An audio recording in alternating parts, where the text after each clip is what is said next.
চলুন তাহলে আরও একটা নতুন এমব্রয়ডারি মেশিনের ভিডিও একটু দেখে আসি।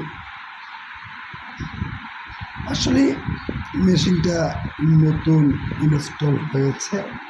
মেশিনটা চমৎকার এবং flat machine, embroidery flat machine.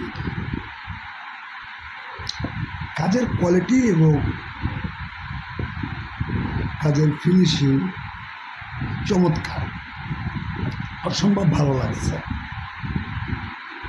মেশিনটি আপনাদেরকে ঘুরিয়ে ঘুরিয়ে দেখানো হচ্ছে। ভিডিওটি ভালো লাগলে একটু আমার চ্যানেলটি সবাই সাবস্ক্রাইব করবেন এবং ফেসবুক পেজটাকে একটু সবাই ফলো করবেন। আরও নতুন নতুন ভিডিও আপনাদের মাঝে নিয়ে আসব। ধন্যবাদ।